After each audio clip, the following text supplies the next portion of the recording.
ለወንድማችን ለገብረ ዮሐንስ ሲገባዋል ብለው ጣቶቻቸውን፣ ስልኮቻቸውን፣ ጊዜያቸውንና መላ ነገራቸውን ሰውተው ቻሌንጁ ላይ ተሳትፎ ያደረጉት በእምነት ለሚመስሉም ለማይመስሉም ሁሉ እጅግ ክብር አለኝ።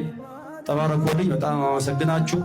በተረፈ ደግሞ በዚህ ምክንያት እንደ ቲክቶከርም እንደ ሚዲያ ባለሙያም እንደ የትኛውም ሰው ሁላችሁም የወንድማችን ከፍታ የወንድማችን መባረክ የኛ ነው ብላችሁ በድጋሚ በቻሌንጁ ተሳትፎ ያደረጋችሁ ሁላችሁም በየስማችሁ እግዚአብሔር ያውቃችኋል።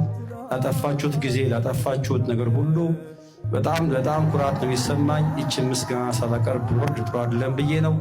በተረፈ አማርኛ አሳክቶ መናገር ሊከብድ ቢችልም ሐሳቡ እንደገባችሁ አምናለሁ። ይህን ምሽት ለእኛ ያደረገ እግዚአብሔር የጊዜ ባለቤት የዘመን ባለቤት ስሙ የተመሰገነ ይሁን። አሁንም የበጎ ሰዎች ልብን ያስብዛልን። ይኸው የመኪናው ቁልፍ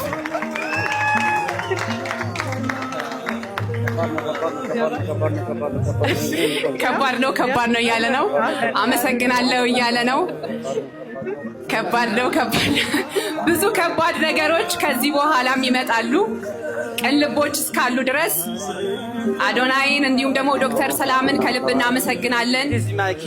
እግዚአብሔር ደግሞ ባላችሁ ነገር ላይ ጨምሮ ከዚህ በላይ የተሻለ ነገር እንድታደርጉለት እንዲሁም ደግሞ ለሌሎችም ጭምር እንድትደርሱ እንመኛለን። እንኳን ደስ አለ ዘማሪ ገብረ ዮሐንስ።